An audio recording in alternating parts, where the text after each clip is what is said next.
Cuando se habla de militares, hay que hablar de ella.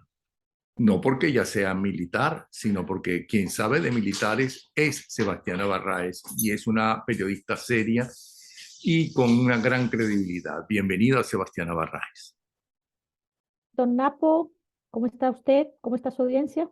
¿Vas a seguir con lo de Don Napo? Te dice famoso, todo el mundo te llama así ahora. Bueno, los dos últimos trabajos que has hecho para la prensa nacional e internacional dan mucho que hablar. Tres de los comandantes generales recién nombrados en Venezuela, pues son los últimos en cuanto a calificación, ¿no? Y además dice en otro de los sitios, ¿ok? Nicolás Maduro pasa a retiro a casi todo el alto mando militar. Llama la atención que, entre otros, está el agregado militar en Irán y el general Barroso, expresidente de Cadivi y agregado militar en Brasil. Nos quiere explicar qué es lo que está pasando porque otros, y en este caso no es usted, por lo tanto le pregunto, otros hablan de ruido de sables en Fuerte Tiuna. ¿Qué nos puede decir de la situación? Bienvenida nuevamente y estoy encantado de estar con usted. Yo creo que cuando usted habla de otro se refiere a un rumor que ha venido corriendo a través de redes sociales, de la voz, un audio, em, que por cierto, eso no tiene la verdad asidero. O sea, yo creo que varias veces han ocurrido ese tipo de audio tratando de hacer ver que ocurre algo dentro de la Fuerza Armada que no ocurre. Es decir, no se trata de un ruido de sables, entre otras cosas porque es que la institución castrense atraviesa por una profunda crisis que se ha ido agudizando a través de los años, entre otras por el alto número de desertores de la institución, la, la flexibilidad con la que se han manejado los requisitos para tener acceso a la academia militar, la improvisación en muchos de estos ascensos que ocurren no durante este periodo, sino que ocurren durante otra, otras fechas del año, em, principalmente en diciembre, que creo que es una manera de meter allí como camuflados algunos que no cumplen con precisamente con los requisitos necesarios para ascender. Em, yo soy de la creencia de que si bien es cierto que la institución armada está enfrentando una situación difícil desde hace años, también es cierto que ese colapso que vive, pues la ha convertido en una institución a la que Nicolás Maduro mira con mucho cuidado, no porque él la crea fortalecida, sino porque sin duda entiende que tiene un alto rechazo dentro de la institución, que no es ese lema que pregonan de que la Fuerza Armada es profundamente chavista y revolucionaria y que cree en este proceso para nada, porque es que uno sencillamente tiene que asumir que lo que ocurre dentro de la Fuerza Armada es lo mismo que ocurre en el mundo civil, lo que ocurre afuera y que lo que está ocurriendo afuera, pues la verdad es que es bastante dramático e intolerable como para pensar que dentro de la institución las cosas están funcionando muy bien. Y eso lo sabe Nicolás Maduro. Por eso es que no va a los actos militares, eh, 5 de julio, 24 de junio, o sea, ya no asiste porque obviamente que tiene el temor de que la seguridad no sea suficiente ante una reacción por parte de militares que más que una rebelión o que un golpe de Estado puedan reaccionar en una especie de implosión por lo que está ocurriendo dentro de la Fuerza Armada, o mejor dicho, por lo que está ocurriendo en el país. O sea que usted piensa, por lo que lo estoy escuchando, que esa unión de la lucha democrática y los militares que respetan la Constitución y no están de acuerdo con lo que está pasando, eso es muy difícil que se dé para que salgamos de esta narcotiranía. A ver, lo que pasa es que yo creo que ese escenario idílico para muchos, la verdad es que no creo que exista, porque entre otras cosas, no hay en estos momentos tampoco una solidez en lo que a los militares estos que llaman institucionales se refiere. Es decir, hay quienes asumen que un militar es institucional porque pueda enfrentarse al gobierno, porque pueda instigar a la rebelión o porque pueda sencillamente alzarse. Pero bueno, eso no es tan cierto. La verdad es que muchas veces los militares institucionalistas como tal, pues son los que, digamos, forzan la idea de que se cumpla la Constitución, que manifiestan molestia por eso, que muchas veces no tienen nada que ver con organización para tumbar al gobierno como tal. Entonces, por eso es que a veces yo creo que estos análisis hay que hacerlos con el cuidado y la rigurosidad suficiente para no crear falsas expectativas, pues mucha gente a veces, digamos, que le reclama a los militares por qué no se han alzado, por qué no han tumbado el gobierno, pero es que el papel de los militares no es tumbar el gobierno, ¿vale? Ese no es el papel de los militares.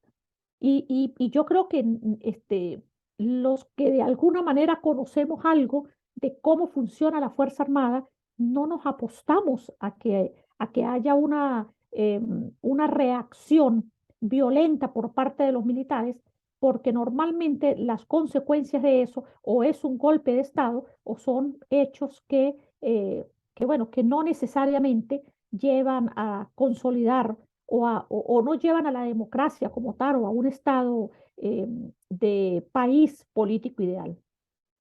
Ahora, usted dice que usted anunció que Nicolás Maduro pasó a retiro a casi todo el alto mando militar. Fue la primera que habló de eso. ¿Qué significa eso? ¿Por qué pasa a retiro a casi todo el alto mando militar? ¿Es que le correspondía que salieran, pasaran al retiro o hay otra cosa que según lo que usted está escuchado y entiende es diferente? A ver, Napoleona, siempre, siempre era predecible qué iba a suceder en la Fuerza Armada. Siempre lo fue, hasta hace unos años en que empezó a ocurrir toda esta perversión que ocurre dentro de la institución. ¿Por qué digo que era previsible? Bueno, porque los que analizábamos eso, por ejemplo, como en mi caso, yo sencillamente agarraba, por ejemplo, las promociones, revisaba el récord de cada oficial y eso me daba un aproximado de quiénes eran los, los que entraban, los dos o tres que sin duda iban a ser los que ascendían o los que llegaban a puestos claves. Pero otra cosa que también era predecible en la institución era eh, el tiempo de permanencia que el militar podía permanecer, valga la redundancia, en la vida activa. Uno sabía que cuando un general llegaba a los 30 años, pues sencillamente se iba de la institución y ya, porque ya terminaba su periodo activo y ellos incluso se iban preparando para ese momento. Hoy en día no es así. El mejor ejemplo de eso lo tenemos en el propio ministro de la Defensa, que debió haber salido. Él pertenece a la última promoción de 30 años dentro de la institución y debió haber salido en el 2014 y aún está activo, aún es general en jefe y aún permanece como ministro de la Defensa. Pero además de eso, también en los últimos años ocurrieron una cantidad de hechos no típicos en la institución, como por ejemplo militares que eran pasados a retiro y al día siguiente los volvían a reincorporar. ¿Cómo es eso? Eh, sí, sí, eso ha sucedido muchas veces incluso. Los pasan a retiro y los incorporan al otro día. Creo que fue el año, no me acuerdo si fue en el 2020, 2021 que hicimos un trabajo así concreto sobre lo que ocurrió en ese momento con la cantidad de militares pasados a retiro y los que se reincorporaron, los que reincorporan después a la vida activa. ¿Y cómo se entiende eso? Bueno, porque en cualquier ejército eso puede suceder cuando hay circunstancias especiales. Por ejemplo, si hay una guerra y un comandante es muy bueno, pues sencillamente lo reincorporan a la actividad porque es necesario. Pero en este caso, la verdad es que se han reincorporado a la vida activa a oficiales por razones políticas. De hecho, Hugo Chávez sacó a algunos que permanecían ya retirados, como un general que murió hace poco, bueno, hace poco no, ya hace un tiempito, pero que él, él tomó como oficiales de referencia y los incorporó a la vida activa. ¿Qué hacía él con eso? Pues sencillamente pervertía la estructura piramidal de la institución, porque además creaba, eh, eh, digamos, una jerarquía que implosionaba el modelo, el modo en el que los militares iban ascendiendo según su promoción, según su ascenso, según su liderazgo, según el tiempo de permanencia. Es decir, un militar que tenía más años dentro de la institución podría ser un coronel, por ejemplo. ¿Por qué un general le decía a un coronel mi coronel? Ese nivel de reverencia era porque sencillamente ese coronel era más antiguo que el general o porque en su efecto había un cierto, digamos, un cierto nivel de liderazgo y de mucho respeto hacia ese oficial. Eso se ha pervertido dentro de la Fuerza Armada. Hoy en día tenemos una cantidad de militares que salieron de la institución, se volvieron a reincorporar, lo volvieron a sacar otros, por ejemplo, como el 4 de febrero, militares que reincorporaron para que sencillamente gozaran de los beneficios económicos y adquirieran algún grado militar y salieran. Bueno, ese es el caso, por ejemplo, de Diosdado Cabello. Que Diosdado Cabello era teniente, lo reincorporan para que entre dentro de la estructura y los beneficios económicos de la institución y lo retiran como capitán. Todas esas perversiones que han ocurrido durante esta época de la Revolución Bolivariana, pues bueno, yo creo que han contribuido de manera determinante a que la Fuerza Armada pues sea una institución con graves problemas de legitimidad ante el país, de respeto y de cariño incluso. La verdad es que antes a los militares los querían, ahora no los quieren. Por ejemplo, la gran mayoría los querrán solamente en su casa. Ahora, pero ¿por qué entonces retirar cómo se explica que retire a casi todo el alto mando militar? Sí, perdón, no respondí la pregunta. En efecto, Maduro retira a la gran mayoría del alto mando militar porque, entre otras cosas, se siente, digamos, con mayor seguridad para hacer esos cambios, porque tampoco son oficiales de, digamos, de peso. Y la verdad es que ellos cumplieron su etapa de vida activa, es decir, su promoción cumplió los 33 años de vida activa y por lo tanto lo lógico era que en circunstancias normales salieran de la vida activa de la institución. Pero como digo, eso no ha venido ocurriendo en los últimos años. Por eso más bien resulta una noticia que los haya pasado a retiro, porque eso no pasaba. Ahí había gente que tiene años dentro de la institución y seguía siendo activo. Y tú me preguntabas, por ejemplo, el caso de que hayan pasado a retiro al general Barroso. Fíjese, el Sí. general Barroso ascendió a pesar de que realmente él no es ningún oficial, digamos, ganado para ser general dentro de la institución. Muchos de esos militares han ocupado cargos administrativos y aún así han ascendido. Eso es otra perversión dentro de la institución. ¿Por qué? Porque antes ningún oficial quería ir a la administración pública. ¿Para qué? Eso no daba mérito. Los méritos los daba, por ejemplo, y principalmente la gente que iba a la frontera, la gente que ocupaba determinados tipos de comando. Esos eran los que ascendían porque eso valía puntos, valía la preparación, digamos, todo lo que ese oficial hacía para ser cada día mejor, los cursos que hacía, cuando los enviaban al exterior, todo eso tenía una puntuación que les permitía a la hora de ascender que pudieran hacerlo uno y no otros. Pero hoy en día, pues no es así, lamentablemente. Y en el caso del agregado militar en Irán, porque dice textual o escribe textual usted, llama la atención que entre otros está el agregado militar en Irán y al general Barroso, es presidente de Caribe y agregado militar en Brasil. O sea, dos hombres que deben estar al servicio no tanto del país, sino de la dictadura, de la tiranía. Claro, porque, a ver, en el caso del general Barroso me llama la atención porque él es un hombre incondicional de Diosdado. Cuando este general salió de Caribe, ni siquiera hubo una investigación en su contra, a pesar de todo lo que significó aquel descalabro, aquella corrupción gigantesca que hubo en Caribe, la asignación de una cantidad de cupos a empresas fantasmas y pare de contar. En el caso de él, pues salió así como de muy bajo perfil. Recordemos que ese fue el primer cargo que Maduro, que la primera persona que Maduro retiró de un cargo importante en la administración pública apenas tomó el poder.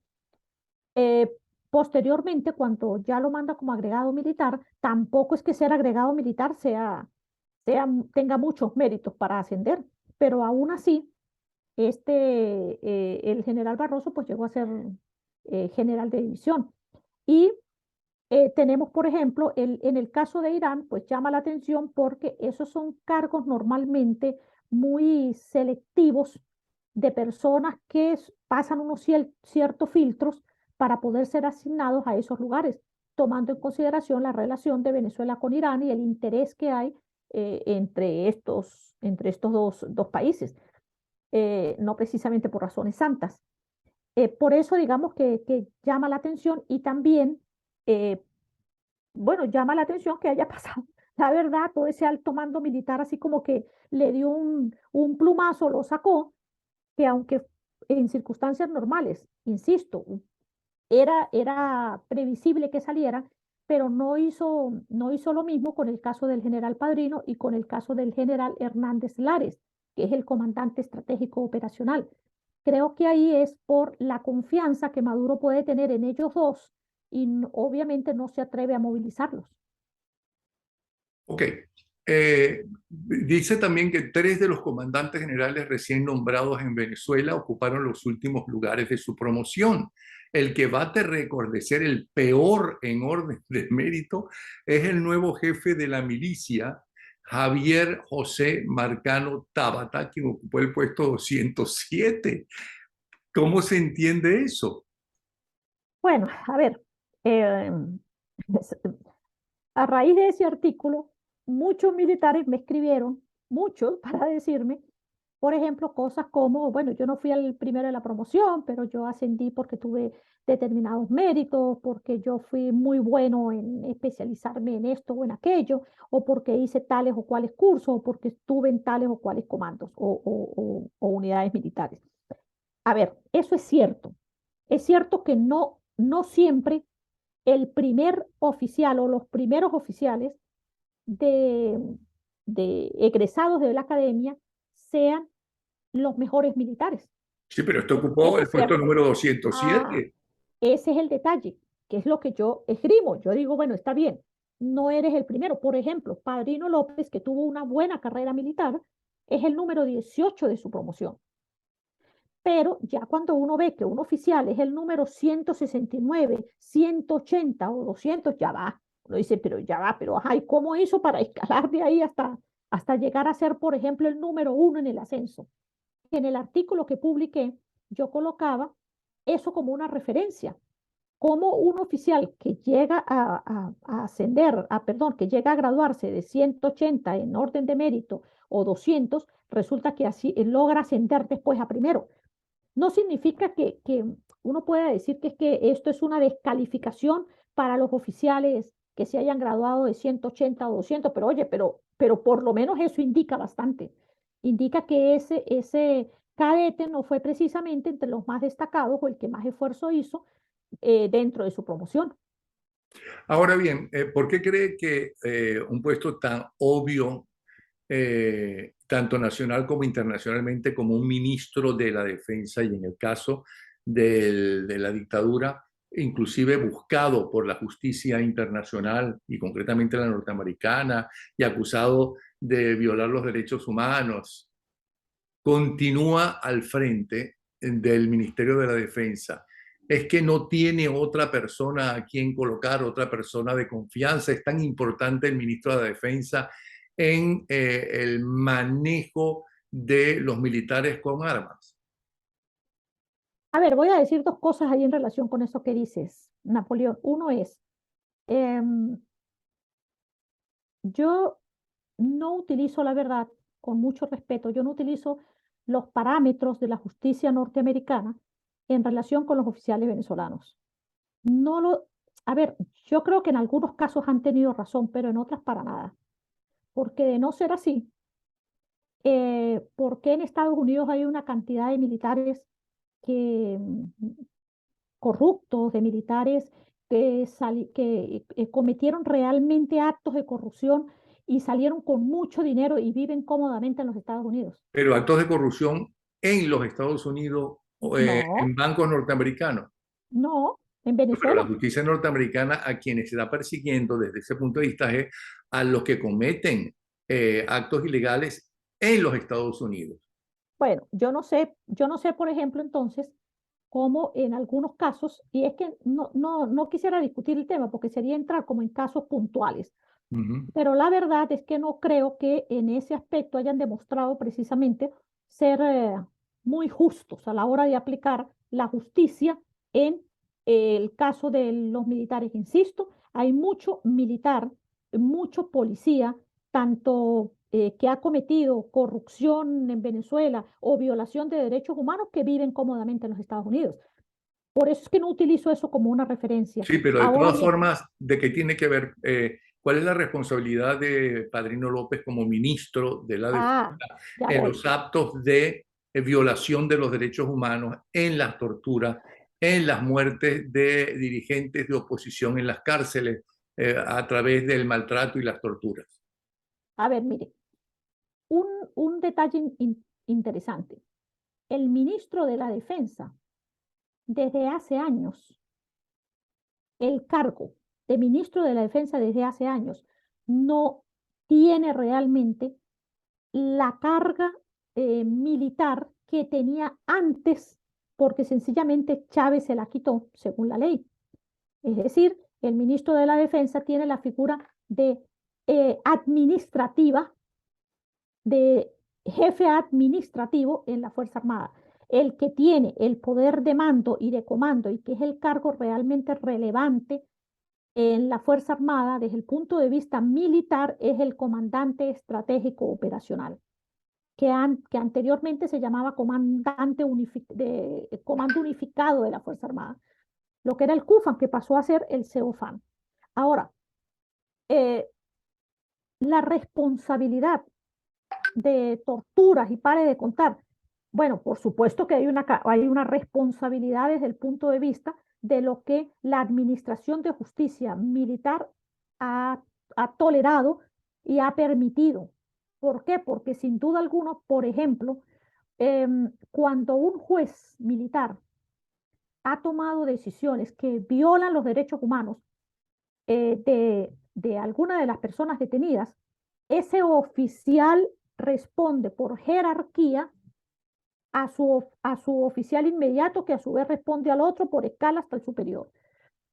Claro que hay una responsabilidad desde ese punto de vista. ¿Por qué? Porque hay una cadena de mando. Ahora bien, también es cierto que nosotros en Venezuela tenemos una especie de anarquía o desajuste internamente. ¿Por qué? Bueno, porque aquí hay muchos caciques, la verdad, hay pocos indios.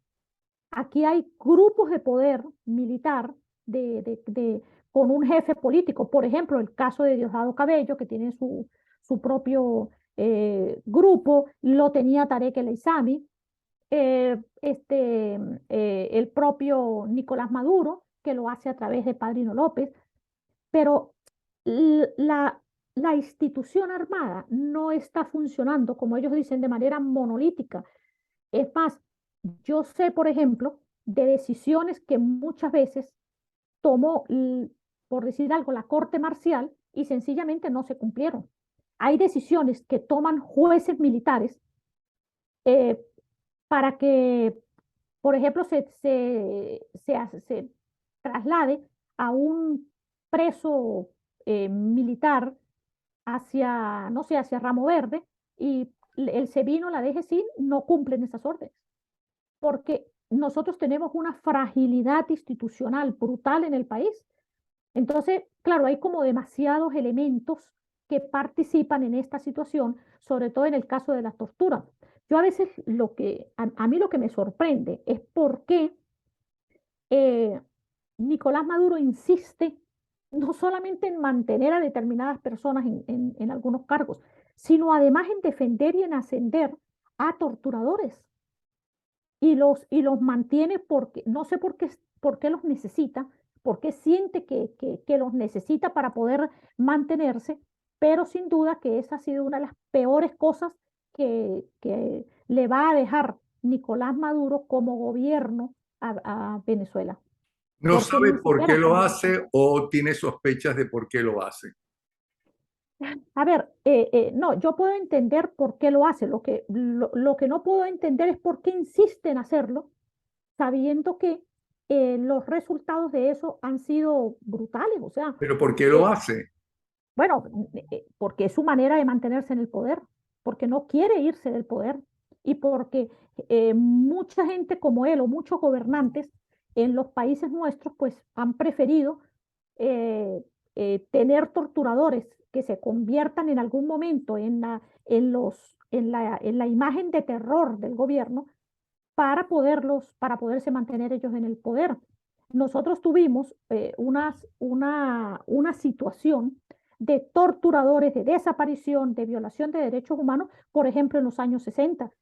Hubo la excusa de que, pues, veníamos de una dictadura que era la de Pérez Jiménez, que habían una cantidad de grupos del MIR y del PCB y de otros grupos de la izquierda extrema que querían tumbar al gobierno de, de Rómulo Betancourt y incluso en el de Raúl Leoni. Y en ese momento hubo una cantidad brutal de torturas, de desaparecidos, de asesinatos, y en ese momento se justificó. ¿Sabes a qué le tengo temor? Y se lo manifestaba ayer a una amiga, que con los años, estos torturadores de hoy, me refiero a gente como de repente Gran Arteaga, Franco Quintero, toda esa cantidad de gente señalada, identificada como torturadores, aparezcan en el día de mañana como si fueran unas palomitas de Fátima, porque nosotros vivimos en una sociedad de memorias cortas. Por eso es que yo insisto mucho en mencionar y en decir los nombres de quiénes son los torturadores, quiénes son los fiscales que permiten eso, quiénes son los defensores que permiten eso, quiénes son los jueces que sentencian y que le dicen a los detenidos, es que he recibido órdenes superiores. O sea, no me friegue, por Dios. O sea, por órdenes superiores tú permites que alguien se torture y tú ejecutas además una medida de tortura psicológica y permites la tortura física porque estás cuidando el puestico que tienes hoy en día. Entonces, o sea, esa perversión, tanto en el mundo militar como policial en Venezuela, que estamos repitiendo hoy en día, pues creo que ha sido uno de los daños más graves que se le ha causado a la Fuerza Armada, porque se ascienden a los torturadores y se le dan privilegios y se les permite participar en el botín de guerra. Pero aún no entiendo por qué continúa como ministro de Defensa Padrino López. ¿Es que es su gran hombre de confianza y no tiene otro como él? ¿Es que tiene un gran No, ascendente entre los militares que puede frenar cualquier descontento serio militar? ¿No? ¿Por qué está ahí tanto tiempo? ok, fíjese, yo no creo que Padrino López sea realmente el hombre de confianza de Maduro. Es que yo creo que nunca lo ha sido realmente. A Maduro le ha resultado con el tiempo ciertamente cómodo dejar a Padrino López, que como te decía anteriormente, había tenido una buena carrera militar, que ascendió de verdad muy bien en todos los grados, que siempre lo hizo de primero, que además, entre otras cosas, pues logró prepararse dos veces en la Escuela de las Américas, que no sé, que se habló, se preparó académicamente, Y todo está militarmente. muy bien, pero no hay otro. No, es que ahí está precisamente el secreto. ¿Cuál es la gran ventaja que tiene Padrino? Que con Padrino López, Maduro no necesita experimentar con otro, por una parte, y por la otra, porque es que Padrino López ha sido el gran cohesionador en la Fuerza Armada. que en sus manos se ha ido perdiendo la institución, la calidad de la institución es cierta, pero también es verdad que aún con toda la situación crítica, con todo este hueco que tiene la Fuerza Armada internamente, con todas sus bases frágiles, pues resulta que Padrino López sigue manteniendo una imagen de la institución medianamente parapeteada, pues. Y para eso ha encontrado un aliado, ahora, sobre todo en los dos últimos años, importante como es el general en jefe Domingo Hernández Lares, que es el comandante estratégico operacional, que a diferencia de lo que ocurría con el anterior comandante estratégico, que era el almirante Remigio Ceballos Hichazo, pues con Hernández Lares, pues nosotros vemos cómo además Lares se ha convertido en un gran propagandista de la institución armada. Él es el que publica fotos, videos, allí hace sus manipulaciones en algunas cosas. Tú sabes, a veces habla, por ejemplo, de que se le ha dado un duro golpe a los Tancol, no sé qué, y resulta que son guerrilleros, que no quiere mencionar que son guerrilleros. O, por ejemplo, habla de grupos que intentan atacar el país y no sé qué, y resulta que de repente es un comandante de la guerrilla de la FBL, que han sido un grupo aliado de la Revolución Bolivariana. Entonces, digamos que por eso es que yo digo que el general Domingo Hernández Lares es el gran propagandista de la Fuerza Armada y ha contribuido de manera bien importante a que en estos dos últimos años junto con Padrino, pues Padrino es el que habla, es el que da los discursos, porque además, pues Padrino tiene buen verbo, se expresa bien, tiene historia, conoce, es una persona en ese aspecto preparada, y por otro lado tiene haciendo el trabajo de propagandista al general Domingo Hernández Lares, que tiene una buena imagen dentro de la institución armada también. Entonces creo que por eso Nicolás Maduro decide no salir de ellos dos. O sea, Ahora, ¿para qué va a salir? estoy a punto de consultar con Adriana Asi para saber cuál es la situación de Tarek El Aissami, que nadie habla de eso. Cuénteme usted que no es Adriana Asi, a ver si usted es mi último recurso antes de que hablar con Adriana. Bueno, yo le recomiendo que vaya a hablar con Adriana Así porque, porque si a estas alturas eso no ha quedado totalmente claro, pues bueno, yo creo que es evidente. El gobierno se entrampó en el caso de Tarek El Aissami porque lo golpeó en esa alianza que hubo entre Diosdado Cabello y los hermanos Rodríguez, pues para defenestrar a Tarek El Aissami y lo defenestraron. Ahora, no le sorprenda si de repente Tarek El Aissami aparece mañana en otro cargo ya. ¿Y Porque eso? yo, bueno, porque es que una cosa es que hayan detenido a todo su grupo o a todo el grupo poderoso que tenía y que esté preso y que sean corruptos y que aparezcan por allí las chicas prepagos y los millonarios y los yates y demás. Y otra distinta es que Tarek El Aissami no ha sido tocado ni con el pétalo de una rosa. Entonces, ¿por qué vamos a dudar de que mañana Maduro lo vuelva a llamar a un cargo al lado de él? Porque dirán, bueno, pero es que no era él, era el grupo, eran los que estaban al lado. Él no sabía Eh, nada, él era un Él, pésimo, pésimo jefe de toda esa, sí, y sí, sí, en ese cargo que no sabía todo lo que estaba sucediendo con las eh, 4 centavitos que se llevaron. sí, sí, sí, igualito que Rafael Ramírez y todo el equipo ese alrededor del que ha resultado corrupto, que están presos, investigados, millones de dólares en cuentas en paraísos fiscales, y él tampoco. No, él ¿Por no, él es. qué? ¿Por qué el régimen no ganaría más en su imagen y en su poder si lleva a esa gente presa cuando ya está Bueno, caída? bueno, porque el problema es que hay demasiados compromisos también. Ese es el problema cuando un gobierno no actúa en base a los intereses del país, sino en base a los intereses de los grupos y de los grupos con los que se manejan. Por ejemplo, no es casual la relación que tenía de importante de Rafael Ramírez con sectores petroleros en el exterior. Rafael Ramírez, los 10 años que permaneció dentro de la Fuerza Armada, pues la chequera de PDVSA alcanzó para bastante incluso, no solamente dentro del chavismo, sino de otros sectores fuera del chavismo. Y yo creo que la situación que está viviendo el país, pues La verdad es que ojalá existiera la suficiente presión pública para que exijamos la investigación necesaria a personajes no solamente como Rafael Ramírez, sino como Tarek El Aissami.